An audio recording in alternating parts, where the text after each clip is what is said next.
Masayang araw po, mga ka-PL. Maliban po sa mga kumakalat ngayon sa social media ng ating bangag na presidente, mga kababayan, ay sinalubong ng ating mga kababayang OFW sa Canada at pinaliguan ng kung anong mga masasakit na salita, mga kababayan, pinahiya sa bansang Canada. Hindi lamang mga Pilipino ang nagsisigaw na kawatan siya, maging ang mga Canadian citizen, nakisigaw na rin ng Marcos Kurakot, mga kababayan. Meron pa po kayong hindi na kita, yata, ha? Yata lang. O baka, hindi nyo lang po napansin, mga kababayan, ha? Ang ating butihing bangag na bangag na presidente, mga kababayan, ay ginawang julalay. Ha? Ginawang julalay po ng Prime Minister ng Canada, mga kababayan. Hindi ho na ninyo napansin.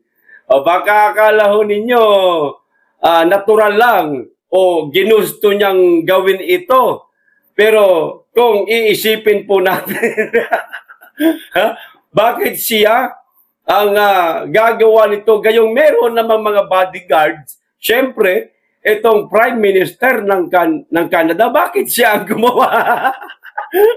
O ito na, panoorin po natin ang video, mga kababayan.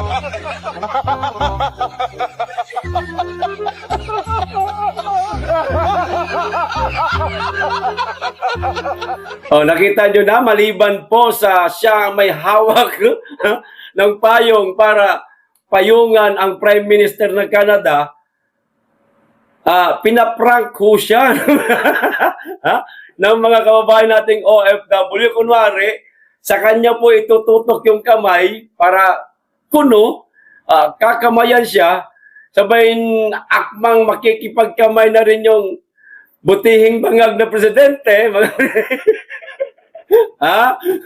Ililiko po ng ating mga kababayan doon sa kamay mismo ng kanilang Prime Minister. Di ba ganyan, naging kabastusan ho niyan, mga kababayan, habang ang Prime Minister katabi ni butihing presidenteng bangag ay parang pinagtatawanan ho siya. Dinadaan na lang po noong Prime Minister sa mga taong nakikipagkamay sa kanya. Pero lilingon-lingon yung Prime Minister. Napalingon. Akala ko ba ito ang kakamayan? Bakit ako? Mga kababayan niya man sana, ito mga Pilipino man sana ito nakikipagkamay. Bakit hindi kinakamayan yung kanilang presidente? Kundi ako na Prime Minister ng Canada. Ang laking insulto niyan, mga kababayan, di po ba? Kasama niya, ako po, kasama ni Ngagba, ang Prime Minister ng Canada, magkasama, sabay sila naglalakad, di mga kababayan habang pinapahiya po ng ng ating mga kababayan. Ipinapakita ng mga kababayan natin dito sa Prime Minister ng Canada na itong mamang kasama mo, wag mo pagkakatiwalaan yan, mambubudol yan. Kaya nga namin hindi ginagalang yan. Ito gawin namin, kunwari kakamay namin, aakma, ililiko namin. O di ba, mga kababayan? Aray niya. Kahit saan magpuntang bansa, si Junior Ngagba, mga kababayan, hindi po ginagalang na ng ating mga kababayan. Malayo po sa ating Tatay Digong, yung pinuntahan ni Junior na Jollibee sa Canada, mga kababayan, pumasok din po dyan. Si Tatay Digong, aba, palakpakan po lahat ng crew, maging mga customer po na kumakain. Paglabas ng Tatay Digong, sigawan din po ang ating mga kababayang OFW. Kay Junior, sa Jollibee, syempre, kumbaga customer sila magsisigawan talaga sa kanya, BBM, BBM. Pero pag talikod, lumayas ka na. Lumayas ka na. Ganon yun. Kayo naman, mga loyalista, kung ipagmalaki nyo, parang natutuwa yung mga taga-Jollibee sa kanya. Akala nyo lang yun. Siyempre, business, plastikan ng datingan. Kayo naman. Sipin nyo nga maigi. Pero paglabas nung butihing presidente natin, ay nililibak. Di ba? Malay natin, baka ganun, mga kababayan. Pero ang Tatay Digong, paglabas niya ng Jollibee noon, kasama niya si Inday noon, mga kababayan. Kasama niya si Inday. Eto, may video. Ipapanood ko na lang po sa inyo para hindi po ako magkwento na magkwento. Okay? O, ito na. Ikaw pa rin Duterte! Ikaw pa rin Duterte! Maestro, play the music! Naman ang kasalanan ko, ginawa ko man ang lahat Jay, sa maluwag Jay. para mapayapa ang buhay. Yes, original compositions! Cycle, ikaw pa rin Duterte! I do not have any master if it the Filipino people. Huwag lang, ayan ang pag-usapan. I am not a Filipino for nothing. Ang dami nang nabago nung di na siya ang pinuno. Yan ang sa bayan, dahan-dahan naglalaho. Dating malinaw na landas, ngayon ay lumalabo. Tanawa ang palasyo na puno ang mga pugo. Pinaswalang sa puno, ang pinagpupuruan ang pangangatwaya. Ang may hawak, walang utang na loob. Yan yung bugyo, kakawag ka, di mawa. Ikalilipat ka, sulitan ka ng babal. Alam ng Pilipino, malihim ka umatake. Ngunit di mo mabubura pangalan ng Duterte. Ang sinasabi mo, tinatawanan lang ng tao. Makiramdam ka pa nga, di ka mahal na Pilipino. Kailangan namin ang sinisigaw. Habang buhay na pangulo namin ang tinisigaw. Pilit mo bang hilain, mas mahal siya ng marami. Sa puso't isip ang Pinoy, ikaw pa rin Duterte. Tulungan ka man nila, ikaw pa rin Duterte. Huskahan man ng iba, ikaw pa rin Duterte. Habang buhay na pangulo, ikaw pa rin Duterte. Para sa Pilipino, ikaw pa rin Duterte. Tulungan ka man nila, ikaw pa rin Duterte. Huskahan man ng iba, ikaw pa rin Duterte. Habang buhay na pangulo, ikaw pa rin Duterte. Para sa Pilipino, ikaw pa rin Duterte. Tay, kamusta ka na ba? Nasaan ka man ngayon? Sana'y kasama buhay ka. Lumaban ka, kailangan ka pa ng ating bansa. Tulad nung nilabanan mo ang mga durugista.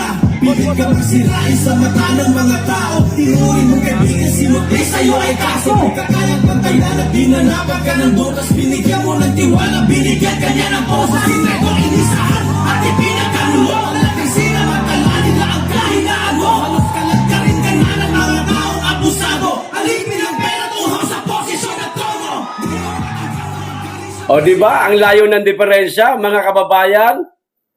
Paglabas ni Tatay Digong, ang daming tao po, mga nag-aabang ho sa kanya, mga taga-suporta niya, mga nagmamahal ho sa kanya, mga gumagalang higit sa lahat sa kanya. Di ba? Kay Junior, kamusta? Mga nagmumura sa kanya. Aray niya. O di ba, mga kababayan? Layo ng diferensya. O, maliwanag na dihamak na isa si Tatay Digong sa pinakamagaling na presidente. Kaya siya hinangaan, minahal at nirerespeto hanggang ngayon ng maraming Pilipino, mga kababayan. Si Junior, si Junior, kulang na lang hampalusin ng placard ng mga Pilipino sa Canada. Talagang nilapitan na. Lapit lang nun mga siguro. Isang dipat kalahati lang yung distansya ng mga Pilipino, mga kababayan. Kung abot lang yun, ipapalo yun. Anak ka lang siya, no? Ang layo ho ng diferensya. O yan. Di ba? Ginawa pa siyang tagapagpayong, putaragis na yan. May mga bodyguard siyang, bira naman o. May mga bodyguards yung Prime Minister, talagang hindi nyo inutusan. Mr. Prime Minister of Canada. Hindi nyo inutusan yung mga bodyguards ninyo na payungan nyo kami dalawa. Dalawang payong ganyan. Dalawang bodyguard, magkabila. Di ba? Si Bongbong. Si Bongbong po, pinag-awakan, laki-laki ng payong, large size. Siyempre, pag tinatamaan ng hangin ho, mabigat siya na. Mabigat. Ginawang tagapayong yung presidente ng Pilipinas. Si Tatay Digong, siya po ang pinapayungan. Sa Jollibee, pinagkakaguluhan. Grabe. Sa labas, ganun din. Pinagkakaguluhan, pero sigawan, hiyawan ng tuwa, may pagmamahal at respeto sa kanya. Ganun din, pinagkakaguluhan din po. May sigawan din. Pero walang pagmamahal at respeto. Putangin na ka! Kawawa ang Pilipinas sa'yo. Lahat halos ng mga Pilipino galit sa'yo. Pwede ba? Tablan ka naman. Mahiya ka naman. Magkusa ka na. Majority ng Pilipino ayaw na sa'yo. Trust rating bagsak.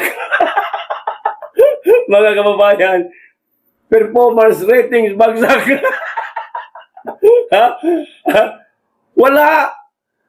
Wala nasisiyahan sa'yo. Ba? Kusa ka naman siguro. Nako, kasamaan, kasaklapan at kamalas-malasan namin ito. Hindi ka pa yata bababa. Putakin na talaga. Lalayas na ako sa Pilipinas. Mga kababayan, pagka ganyan po ang mangyari, tandaan niyo po yan. Lalayas po talaga ako. Ito pa, isang video. Siya pa rin po, mga kababayan. Meron pong kapihan kuno na nangyari. Habang sa kapihan na yan, siguro na itanong sa kanya ng media, mga kababayan, ito, panoorin po natin ang video, na itanong sa kanya ng media, yung tungkol sa pagkakasangkot niya sa mga flood control scam. Ito po ang paliwanag niya, mga kababayan. Basahin ko lang po itong maikli lang na na caption. Ito paliwanag niya, ito sa isa sa mga rason niya, mga kababayan. Kung racket ko yan, bakit ko sisirain? Yung tungkol nga po sa flood control. Ito na po yung video. Panoorin po natin, mga kababayan, ang kanyang mga sinabi, intindihin po natin, mga kababayan, para masarap pong ripasuhin. Okay? Ito na. Yeah. Kung hindi ko sinabi yung sinabi ko sa SONA, wala tayong pinag-uusapan na ganito. I'm the one who exposed all of this. And I'm the only one that has started to do anything about this. Bakit? Ang mga nakaramba na Pangulo, may nakita ba kayong ginawang ganon? Meron ba silang kinulong? Meron ba silang finish na account? Meron ba silang mga investigation na ginawa? Wala. Sa akin lang. Tapos sasabihin, ako daw ang may kagagawan. Kung talagang racket ko yun, ba't ko sisirain yung racket ko? Di ba? That makes absolutely no sense. So, di pinagdiinan niya po, mga kababayan, pinagdiinan niya. At siya pa kasinungaling mo talagang tao ka, Junior. Ikaw ba talaga ang nag-expose? Oo, sinabi mo sa SONA na meron kang 5,500 na mga nagawa ng flood control project. Ipinagyabang mo, papaniwalain mo ang mga Pilipino na ganun karami ang nagawa mo. Pero tandaan mo, sa mga araw na yun, hindi pa rin kami naniwala sa iyo kahit sinabi mo na merong 5,500 flood control project na nagawa sa administrasyon mo. Hindi kami naniniwala kasi wala kami nakikita. Nagulat nga kami nung sinabi mo na meron na tayong 5,500 na flood control project. Ayun, binuking ka, Binuking ka ni Karina ng bagyo ng kalikasan kagagawan ng Allah subhanahu wa ta'ala, Junior Bangag. Hindi ikaw ang nag-expose, ang kalikasan po. Ha? Nagbuhos ng maraming ulan. Ha? Ginamit ang pangalang Karina para magkaroon ng bagyo. Para makita mismo ng mga Pilipino na kasinungalingan, bot-bot. Yung mga sinabi mo sa SONA mo na meron ka nagawang 5,500 flood control project. Hindi po ikaw. Kung hindi bumaha, kung wala si Karina, ilang araw matapos mo sabihin sa SONA, hanggang ngayon, tanga kami. Hanggang ngayon, bobo kami. Hanggang ngayon, naloloko kami. Oh, tulad ng mga nangyayari sa mga taga-suporta mo.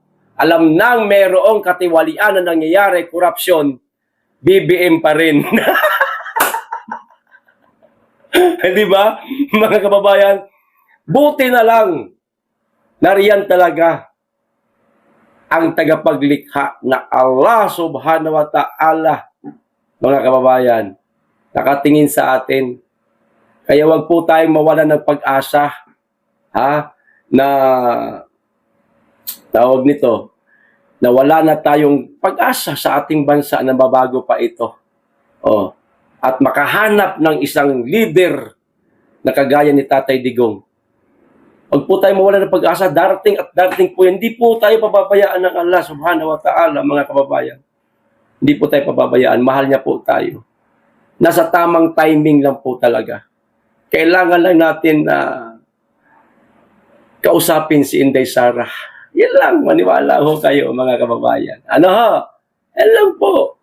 Para makamit po natin ang tagumpay. Inshallah. Ano? Inshallah, mga kababayan. O, ito pa. Itong naging pahayag ng Office of the Vice President, mga kababayan, o ni BP Inday Sara, may napansin lang po ako. Hindi naman po ako gumagawa ng chismis, mga kababayan, ano? Pero may napansin lang po ako dito sa kanyang mga naging pahayag. Correct me if I'm wrong, mga kababayan. Pero karapatan ko naman po sigurong ito ang tanggapin kong pagkaintindi ko sa sarili ko. Dahil nananabik na ako. Nananabik na ako dito. O ito, basahin ko, mga kababayan, ang isa sa mga sinabi ni BP Inday Sara. Hindi ko na lang po babasahin lahat. Church visit Archdiocesan Shrine of St. Vincent Ferrer, Bugos, Cebu City, mga kababayan. Diretso na po tayo. Basta ang pinaka-tema ho dito sa post ni BP Inday Sara ay pagbisita niya po sa isang shrine sa Bugo, Cebu City. Dahil itong lugar na ito, Bugo, noong lumindol, isa po ito sa mga pinaka-naapektuhan ng lindol na yon. Binisita muli ng ating pangalawang Pangulo, mga kababayan, pero sa mga caption na ito, palagay ko hindi na kailangan isama ito no? Siguro ang mainam na ipagdasal niya rito ay ang maging kaayusan, pag-unlad ng ating bansa. Pero isinama niya po, instead na pwedeng panalangin na lamang sana ito, kahilingan o dasal sa loob na lang ng pamilya. Di ba? O ito, isa sa mga sinabi niya, kasama rin sa ating mga dasal ang pag-uwi ni dating Pangulong Rodrigo Duterte sa ating bayan, mga kababayan. Okay?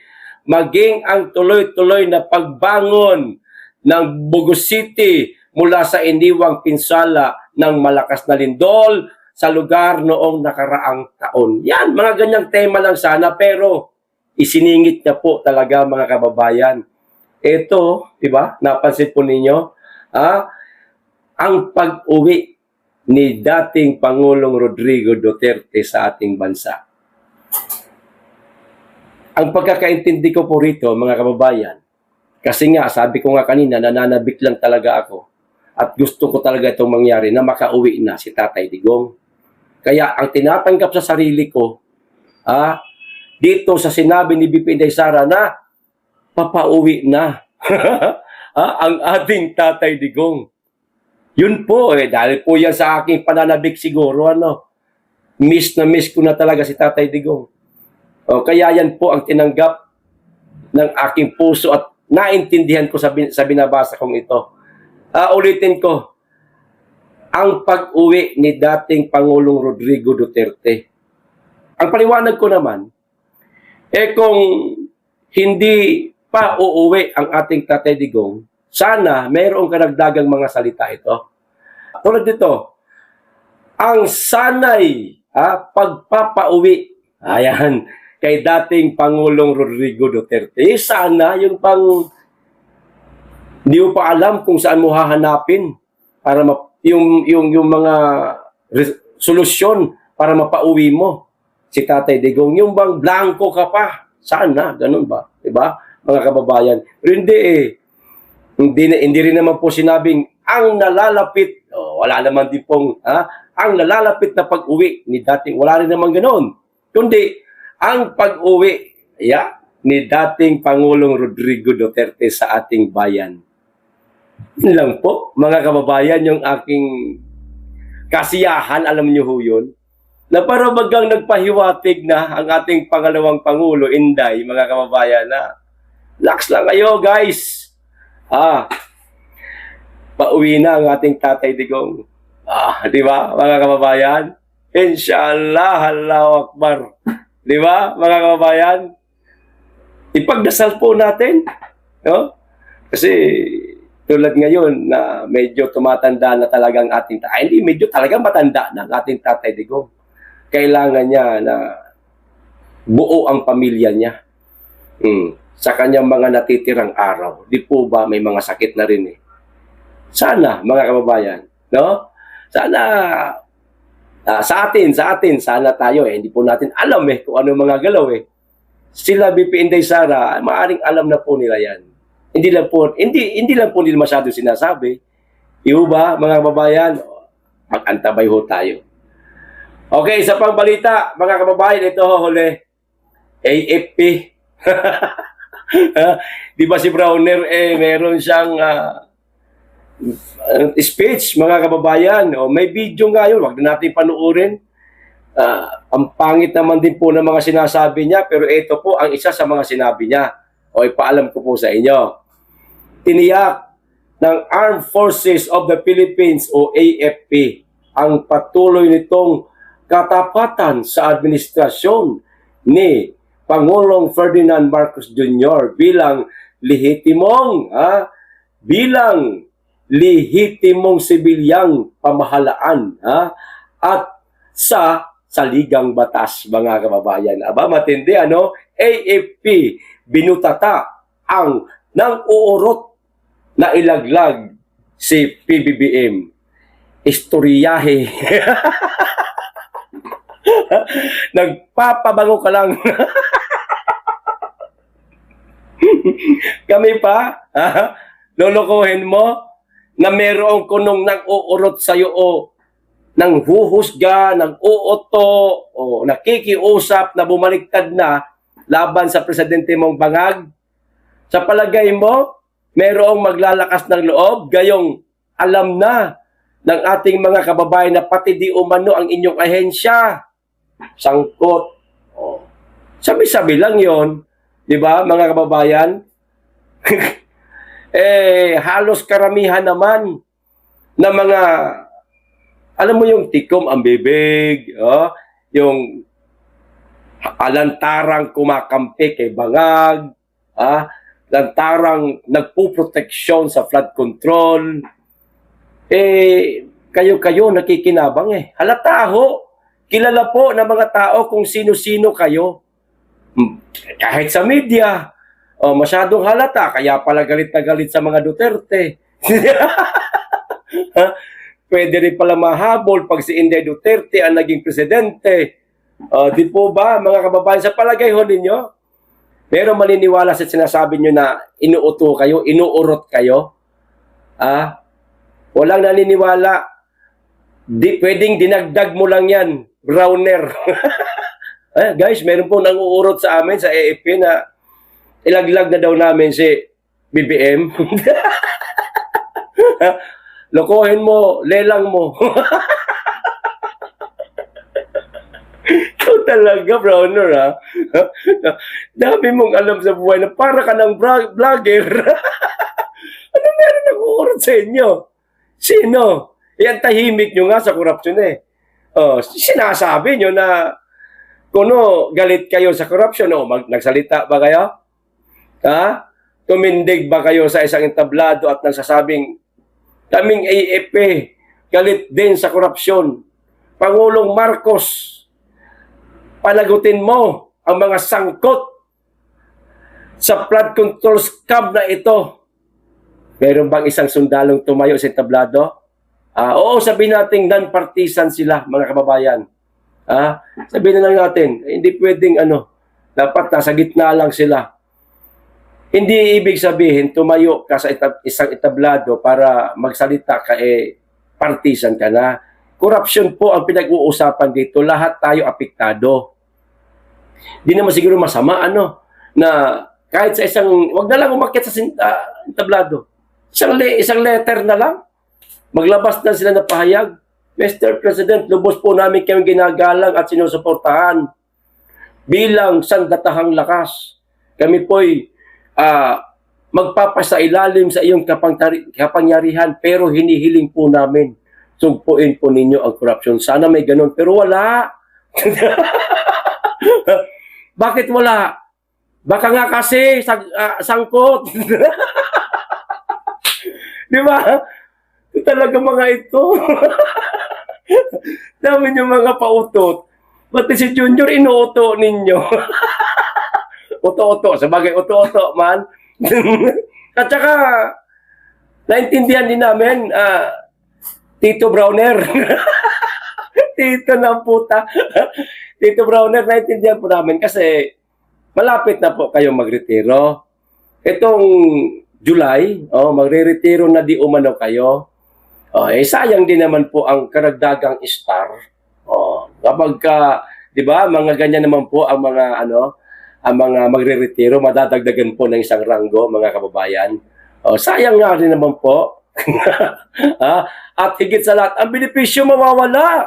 Kapag ka nagsalita, pwedeng, kaya nga siya inilagay ni Junior Bangag gagawin kitang AFP chief. Para kaya niyang hawakan sa liig ba?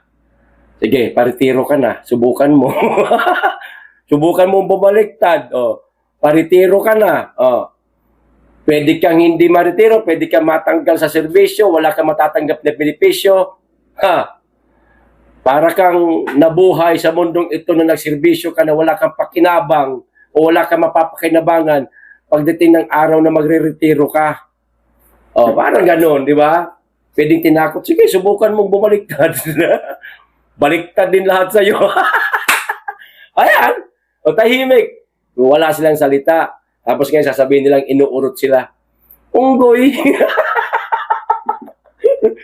Nanguuto na naman to mga to. Siya, yan lamang po ang ating konting tawanan at balitaan sa araw na ito, mga kababayan. Hanggang dito lamang po, kita-kita po tayo bukas. Mag-iingat kayo lagi at higit sa lahat, mahalin po natin ang Pilipinas.